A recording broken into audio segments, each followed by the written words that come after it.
here at the beginning of the round for the heel flap. Check your pattern, because you will see, to start with, you work very few stitches. You're not going to be working all the way around. You're just going to work a few stitches. So for the size I'm making here, I've got a knit 14. So I'm just going to knit 14. And I must apologise at this point, because one of my neighbours has got a skip delivered and there's all sorts of banging and clanging going on, but I cannot afford to wait for that to go. So we're just going to crack on and pretend like nothing's happening. So if you hear big clunks and bangs like that and that, just be happy for them. They're having a new kitchen. That's nice, isn't it? So do you know what? Last time I was videoing, not last time, but yeah, it was my last knitting box. My other neighbours were having a kitchen done, and the same thing happened there. It's like they plan it. Sorry, I'm intolerant of noise, especially when I'm trying to talk to you lovelies. Right, 2, 4, 6, 8, 10, 12, 14. So I've knit 14, and here is where the change happens, because we've been knitting round and round, haven't we?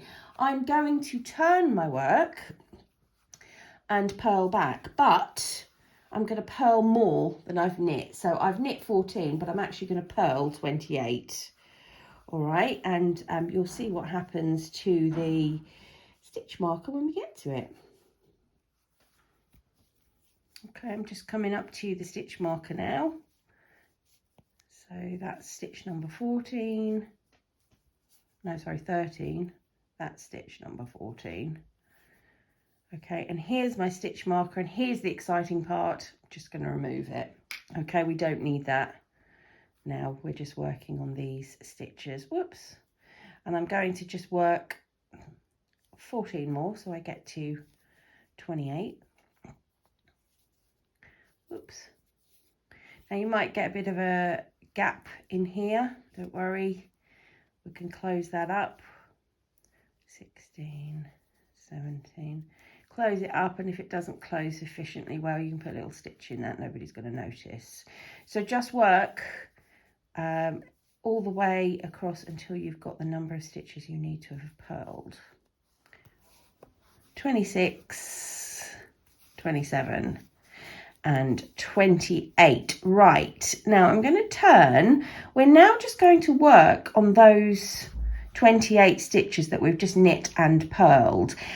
You can take the rest of those stitches off and put onto waste yarn if you want, or you can just ignore them on the needles. I'm going to attempt to ignore them on the needles. I normally do when I work with longer needles, but we'll see how it goes.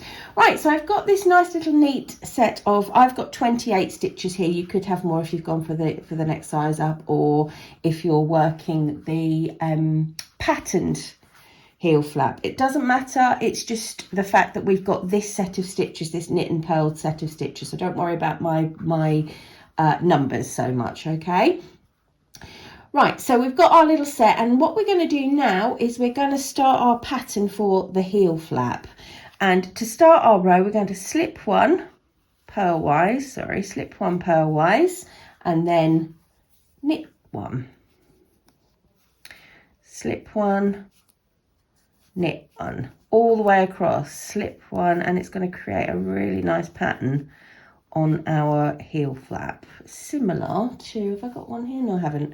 It's you'll see. So slip, knit all the way across. Oh dear viewer, I'm experiencing technical difficulties with this section of the film.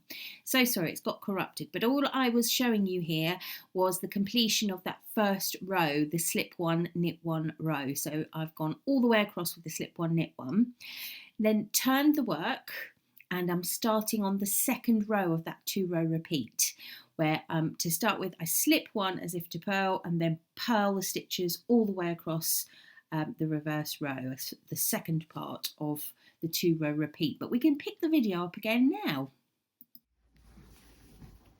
Okay, so last few stitches of this purl row, and as I said, that's your 2-row repeat. So on the right side you're doing that lovely slip one, knit one. I'll turn and off we go again. Slip one, knit one all the way across, and on the wrong side you're purling back, and that is all you're going to do.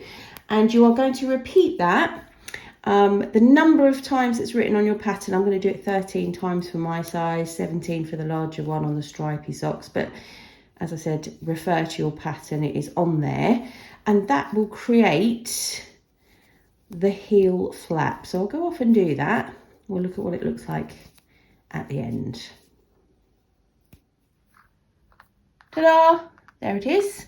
You'll notice that the stitches are on a DPN because, of course, it's a lot easier to use DPNs for this. I should have told you that, shouldn't I? For the knitting backwards and forwards, you just put your stitches on one DPN and then knit with another one. It's just like having a lot of sort of mini set of knitting needles to work back and forth, and your remaining stitches are kept neatly in place on your little circular here, and that works really, really well. So suggest that as an easy option for you. So you can see the nice texture that the slip one knit one has given you, sort of very, very slight rib texture, sort of almost like a reinforced heel at the back there. So that is the heel flap complete, and we're now going to move on to turning the heel.